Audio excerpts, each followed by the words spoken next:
السلام علیکم، welcome to my channel کہانی سینٹرل آفیشیل۔ اگر آپ میرے چینل پر نیو ہیں تو میرے چینل کو سبسکرائب کریں اور بیل آئیکن کو پریس کریں تاکہ آپ کو ملتی رہے تمام ویڈیو اپڈیٹس۔ امبر دریا پار کر کر دوسری طرف نکل گیا۔ اب ہم شکنتلا کی طرف واپس آتے ہیں۔ وہ امبر کے پیچھے پیچھے پالکی میں سوار چلی آ رہی تھی۔ اس کے ساتھ راجہ ہنومان کے سپاہی تھے جو اس کی حفاظت کر رہے تھے۔ ان سپاہیوں کے دستے کا سیناپتی ایک بدماش اور لالچی آدمی تھا۔ شکنتلا کی پالکی کے ساتھ ساتھ سفر کرتے کرتے وہ تنگ آ گیا تھا۔ اس نے راجہ کے حکم کا بھی خیال نہ کیا۔ اس کی نیت خراب ہو گئی۔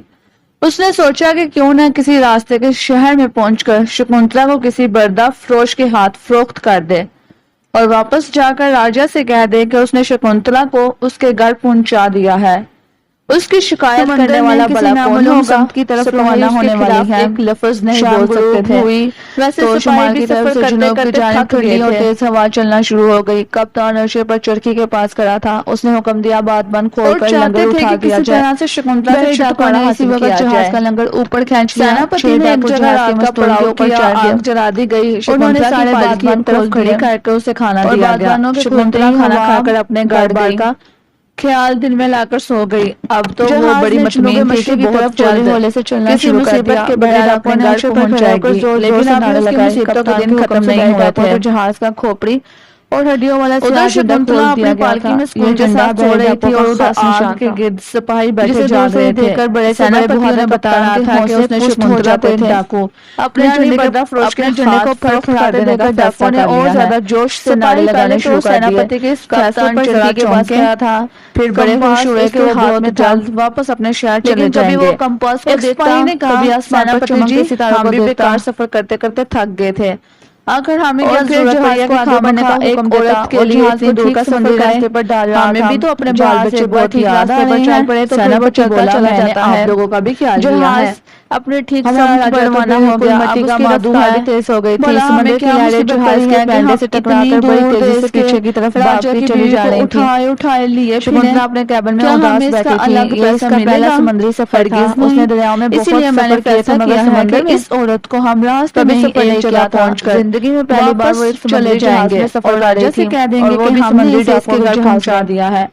راجہ کہاں آہستہ سمندری لہروں کے ساتھ ہل رہا تھا۔ شکنتلا کو چکر چانے لگے، وہ بستر پر لیٹ گئی۔ تو ہمارے دل کی بات کہی ہے، ہم بھی یہ چاہتے تھے کہ اس بلا سے جتنی جلدی ہو سکے نجات حاصل بیٹھے دوسرے سمندری ڈاکوؤں سے باتیں کرتے ہوئے اپنے کارنامے سنا رہے تھے۔ اس مصیبت کو آپ کہاں کس کے ہاتھ سے اٹھ کر جہاز کے کپتان کے کیبن میں بولا، وہ میز پر ایک چمڑے کا نقشہ دیکھا بالا ہے، یہاں سے تھوڑی دور شیواجی نامی ایک گاؤں آئے گا۔ اس گاؤں میں ایک بڑا مشہور بردہ فروش راجو رہتا ہے، وہ میرا بڑا واقف بیٹھ گیا۔ تم کیا عورت کو راجو کے پاس فروخت کر دوں گا اور ہم وہاں سے واپس روانہ ہو جائیں گے۔ دوسرا سپاہی بولا، لیکن سیناپتی سمندر میں داخل ہو جائیں گے۔ اس سمندر میں ایک جزیرہ ایسا ہے جہاں بادشاہ کی فوج جمع ہے۔ میں اس جزیرے سے بچ کر نکلنا چاہتا ہوں۔ راستے میں جزیرے کو دیکھ رہا تھا، وہ جنگل میں شکار کر آیا ہوا تھا کہ اس نے شکنتلا کو دیکھ کر وہیں سے اپنے ساتھ کی توپوں سے محفوظ رہا ہوں۔ شیواجی نے کہا، کپتان کو بالکل خبر نہ تھی، وہ بیچاری قسمت کی ماری اپنی پالکی میں بے خبر سو رہی تھی اور خواب میں اپنے پیارے بچے کو پیار کر رہی تھی۔ سپاہی بھی سو گئے۔ سیناپتی کچھ دیر آگ کے پاس بیٹھا راجو بردہ فروش کے بارے میں سوچتا رہا کہ وہ اسے گاؤں میں مل جائے تو بڑا اچھا ہے۔ اگر وہ گاؤں سے باہر گیا ہوا تو مشکل پیش آئے گی، مگر اسے یقین سا تھا کہ راجو گاؤں میں ہی ہوگا۔ اس کے بعد سیناپتی بھی سو گیا۔ صبح اٹھتے ہی سیناپتی نے شکنتلا کو ناشتہ کروایا۔ اس کے پاس جا کر کہنے لگا، راجکماری جی، اگر کسی چیز کی ضرورت ہو تو حکم کریں، میں آپ کی خدمت کے لیے حاضر کر دوں گا۔ شکنتلا سیناپتی سے بہت خوش ہوئی کہ بیچارہ راستے میں اس کا کس قدر خیال رکھ رہا ہے۔ اس بیچاری کو کیا معلوم تھا کہ یہ تو میٹھا زہر ہے، اس کی آستین میں چھپا ہوا سانپ ہے جو ابھی اسے ڈسنے ہی والا ہے۔ اس نے کہا، سیناپتی، ہم تمہاری خدمت گزاری سے بہت خوش ہیں۔ ہم اپنے محل میں جا کر راجکنور سے تمہاری بہت تعریف کریں گے۔ اس وقت مجھے سوائے اس کے اور کسی شے کی ضرورت نہیں کہ میں جلدی سے جلدی اپنے بچے کے پاس پہنچنا چاہتی ہوں۔ سیناپتی نے مسکرا کر کہا، فکر کی کوئی بات نہیں راجکماری، ہم آپ کے شہر ہی کی طرف سفر کر رہے ہیں۔ ہم بہت جلد آپ کے شہر پہنچ جائیں گے۔ شکنتلا نے پوچھا، ابھی کتنے دنوں کا سفر اور باقی ہے؟ سیناپتی بولا، بس 2-1 دن میں پہنچنے والے ہیں راجکماری جی۔ شکنتلا خاموش ہو گئی، اسے یہ 2 دن پہاڑ معلوم ہو رہے تھے۔ وہ چاہتی تھی کہ اس کے پر نکل آئے اور وہ اڑ کر اپنے گھر پہنچ جائے، اپنے خاوند کے پاؤں چھوئے اور اپنے بچے کو سینے سے لگا کر خوب پیار کرے۔ اسے ان سے بچھڑے سال بھر سے زیادہ عرصہ گزر گیا تھا۔ خدا جانے وہ لوگ اس کے بغیر کتنے پریشان ہوں گے۔ سیناپتی کے حکم سے سپاہیوں نے پالکی اٹھائی اور چل پڑی۔ اب وہ اس دریا پر پہنچ گئے جہاں عنبر پر قاتلانہ حملہ ہوا تھا۔ سپاہیوں نے دریا کنارے جا کر پالکی روک دی۔ سیناپتی نے مچھیرے کو بلا کر کہا، جلدی سے کشتیاں جوڑ کر ایک بیڑا بناؤ، شاہی سواری کو دریا پار اترنا ہے۔ مچھیرے راجا کے سپاہی اور سیناپتی کو دیکھ کر پہلے ہی ڈر گئے تھے اور ہاتھ جوڑ کر بولے، سرکار ابھی دریا پار کروائے دیتے ہیں۔ سب ماہی گیروں نے مل کر دیکھتے دیکھتے 6-7 کشتیوں کو جوڑ کر ایک بیڑا سا بنا دیا۔ سپاہی پالکی سمیت بیڑے میں سوار ہو گئے اور بیڑا دریا میں بہتا ہوا دوسرے کنارے کی طرف روانہ ہو گیا۔ پالکی کے پاس بیٹھے ہوئے ایک سپاہی نے ایک مچھیرے سے پوچھا، کیوں بھائی، یہاں تو کبھی کبھی کوئی مسافر آتا ہوگا نا؟ ماہی گیر نے منہ بنا کر کہا، سرکار کبھی ہی کوئی مسافر آتا ہے، لیکن اس دفعہ جو مسافر آیا اس نے تو ہمارے ایک ساتھی کو ہلاک ہی کاٹ ڈالا۔ بڑا بہادر تھا ویسے، کہتے ہیں اس پر خنجر کا بھی کوئی اثر نہیں ہوا۔ یہ سنتے ہی پالکی میں بیٹھی ہوئی شکنتلا کے کان کھڑے ہو گئے۔ اس نے پالکی کا پردہ اٹھا کر ماہی گیر سے کہا، بھائی تم کیا کہہ رہے تھے؟ کیا تم نے اس مسافر کو دیکھا تھا؟ ماہی گیر نے جھک کر کہا، ہاں راجکماری جی، میں نے ہی اسے اس کے گھوڑے کو کشتی میں سوار کروایا تھا۔ شکنتلا نے پوچھا، اس کی شکل کیسی تھی؟ جب ماہی گیر نے شکنتلا کو حلیہ اور قد بتایا تو خوشی سے اس کی آنکھوں میں آنسو آ گئے۔ وہ عنبر ہی تھا۔ ویسے بھی عنبر کی یہی نشانی کافی تھی کہ اس پر خنجر اثر نہیں کرتا تھا۔ شکنتلا نے پوچھا، بھائی مسافر یہاں سے کس طرف گیا تھا؟ ماہی گیر نے کہا، راجکماری جی، ہمیں یہ نہیں معلوم کہ وہ کس طرف گیا تھا، یہاں سے تو وہ دریا پار کر کر گیا تھا، آگے بھگوان جانے وہ کہاں گیا ہوگا۔ مگر راجکماری جی آپ اتنا کیوں پوچھ رہی ہیں؟ وہ آپ کا کون تھا؟ شکنتلا نے کہا، وہ میرا بھائی تھا، کاش میں اس سے مل سکتی، لیکن اب گھر چل کر ہی اسے ملاقات ہوگی۔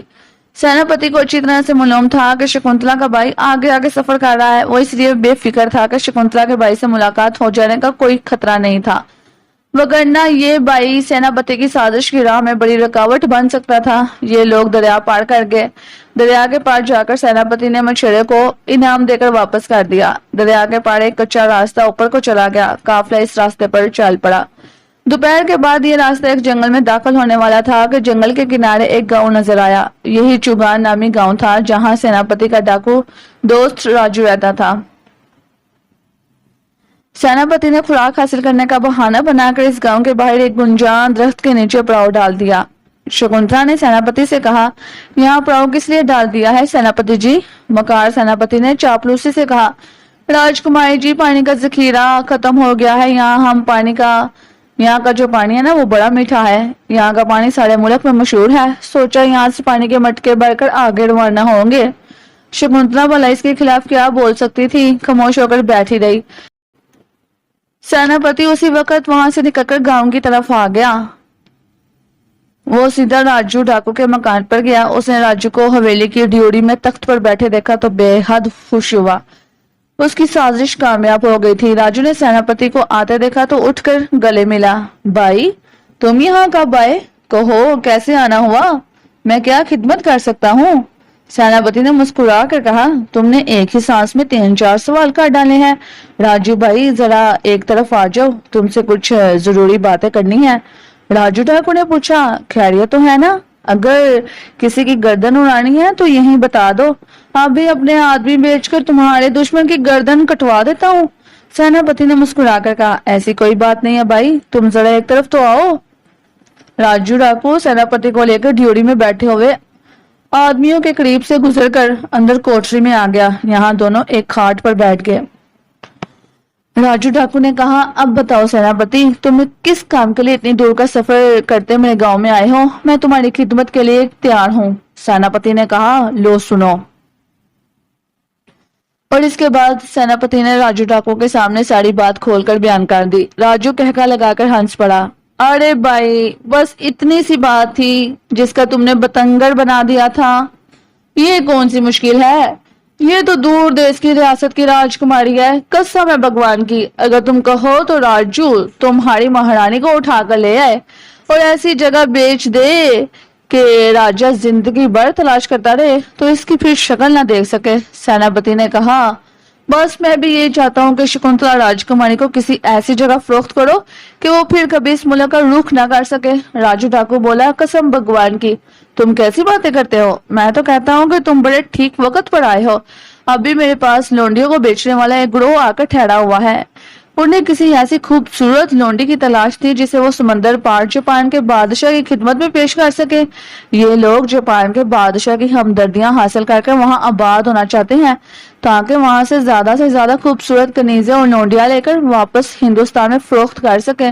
تم یہ بتاؤ کہ راجکماری کہاں ہے؟ سیناپتی نے کہا، یہاں سے قریبی گاؤں کے باہر درخت تلے پالکی میں بیٹھی ہے، میرے سپاہی بھی اس کے پاس ہی موجود ہیں۔ راجو نے کہا، تم اپنے سپاہیوں کو لے کر وہاں سے کھسک جاؤ، باقی میں جانوں میرا کام، میں اس کے بعد راجکماری پر قبضہ کر لوں گا۔ سیناپتی بولا، ٹھیک ہے۔ راجو نے ایک تھیلی اشرفیوں کی بڑھ کر سیناپتی کو دیتے ہوئے کہا، یہ رہا تمہارا انعام دوست۔ سیناپتی نے جھوٹ موٹ کہا، ارے اس کی کیا ضرورت تھی بلا؟ راجو بولا، اسے لے لو دوست، یہ تمہارا حق ہے۔ سیناپتی گاؤں سے نکل کر باہر آ گیا، اس نے دور ہی سے سپاہی کو اشارہ کیا کہ وہ اس کے پاس آ جائے۔ ایک ایک کر کر سارے کے سارے سپاہی گھوڑے لے کر شکنتلا کو اکیلی چھوڑ کر سیناپتی کے پاس آ گئے۔ سپاہیوں نے سیناپتی کا حکم مانا۔ سیناپتی نے سپاہیوں سے کہا، مصیبت کا سفر ختم ہو گیا ہے، راجکماری کو میں نے راجو ڈاکو کے حوالے کر دیا ہے، اب واپس چلو اور خبردار راجا کے سامنے اگر کسی نے بھی زبان کھولی میں اس کے بچوں کو کوئلوں میں جلوا دوں گا۔ سپاہیوں نے کانوں پر ہاتھ رکھ کر کہا، جناب ہم اپنے بچوں کے دشمن نہیں ہیں جو آپ کے خلاف زبان کھولیں، ہم تو بھگوان اور آپ کا شکر ادا کر رہے ہیں کہ اس مصیبت سے نجات مل گئی۔ سیناپتی اور سپاہی وہاں سے واپس بھاگ گئے۔ شکنتلا کی پالکی گاؤں کنارے کے درخت تلے اکیلی رہ گئی۔ شکنتلا پالکی کے اندر بیٹھی تھی اور پردے گرے ہوئے تھے، شام ہو رہی تھی۔ شکنتلا نے محسوس کیا کہ کچھ دیر سے کسی سپاہی کی آواز نہیں آ رہی۔ اس نے جو پردہ اٹھا کر دیکھا تو اس کا دل دک سے رہ گیا، وہ اکیلی رہ گئی تھی۔ سپاہی اسے چھوڑ کر جانے کہاں چلے گئے تھے؟ وہ پالکی سے باہر آ گئی، اب بھی وہ ادھر ادھر دیکھ ہی رہی تھی کہ راجو ڈاکو کا مکروہ کہکا گونجا، ہاں ہاں ہاں، اب تم میرے قبضے میں ہو راجکماری، میں نے تمہیں خرید لیا ہے، تم میری لونڈی ہو۔ شکنتلا یہ سنتے ہی چکر کھا کر گری اور بے ہوش ہو گئی۔ راجو ڈاکو کے آدمی شکنتلا کو اٹھا کر حویلی میں لے آئے۔ شکنتلا ایک کوٹری میں ڈال کر بند کر دیا گیا۔ آدھی رات کو اسے ہوش آیا تو اس نے اپنے آپ کو ایک کوٹری میں پایا، تاک میں دیا جل رہا تھا، کوٹری خالی خالی تھی، صرف زمین پر سوکھی پرانی سی بچھی ہوئی ایک دری سی تھی۔ شکنتلا کا ساتھ چکرا رہا تھا، وہ سمجھ گئی کہ اس کے ساتھ ایک بار پھر دھوکا ہوا ہے اور مکار سیناپتی اس سے ایک ڈاکو کے حوالے کر کر واپس چلا گیا ہے۔ غدار سیناپتی راجہ ہنومان کو جا کر یہی کہے گا کہ اس نے راجکماری کو حفاظت سے اس کے محل میں پہنچا دیا ہے۔ ہائے رے قسمت! شکنتلا بیچاری اپنا سر پکڑ کر بیٹھ گئی۔ اس دوران راجو ڈاکو نے جاپان جانے والے آدمیوں سے شکنتلا کا سودا کر دیا تھا۔ اس نے ڈاکو کو بے ہوش شکنتلا دکھا بھی دی تھی۔ یہ لوگ اصل میں ٹھگ تھے اور اب لونڈیوں اور غلاموں کو فروخت کرنے کا کام کرتے تھے۔ ٹھگوں کے سردار شیواجی نے راجو ٹھگ سے شکنتلا کو سونے کی اشرفیوں کی 2 تھیلیوں کے عوض خرید لیا اور کہا، راجو میں منہ دے دے اس راجکماری کو یہاں سے لے جاؤں گا، تم ہمارے ایک فالتو گھوڑے کا انتظام کر دو۔ راجو نے کہا، فکر نہ کرو، یہ بندوبست ہو جائے گا۔ شکنتلا بیچاری ساری رات کوٹری میں پڑی جاگتی رہی اور اپنی قسمت پر آنسو بہاتی رہی۔ قسمت کا چکر اسے منزل کے قریب لا کر بے گھر کر رہا تھا۔ وہ اپنے گھر پہنچنے والی تھی کہ اسے ایک بار پھر اغوا کر کے فروخت کر دیا گیا تھا۔ ابھی رات پوری طرح سے نہیں ڈلی تھی، منہ اندھیرا ہی تھا کہ شیواجی ٹھگ اپنے لال لال آنکھوں والے ٹھگوں کے ساتھ کوٹری میں داخل ہوا۔ شکنتلا ان ٹھگوں کی شکلیں دیکھ کر ڈر گئی۔ شیواجی نے کہا، راجکماری تجھے اپنی قسمت پر جس قدر رونا ہے ایک بار ہی رو لے، کیونکہ اس کے بعد ہم تمہیں رونے کی اجازت نہیں دیں گے۔ ہم نے تمہیں بے شمار دولت دے کر خرید لیا ہے اور اب اپنے ساتھ لے جا رہے ہیں۔ اس سارے علاقے پر ہم ٹھگوں کی حکومت ہے، یہاں تمہارا رونا بیکار ہے، تمہاری فریاد کوئی نہیں سنے گا، اس لیے چپکے سے ہمارے ساتھ چل دے۔ شکنتلا بے بس اور مجبور ہو چکی تھی، مصیبتیں سہتے سہتے اب اس میں اتنی سکت ہی نہیں رہی تھی کہ کسی کا مقابلہ کر سکے۔ وہ سوائے رونے کے کچھ نہیں کر سکتی تھی۔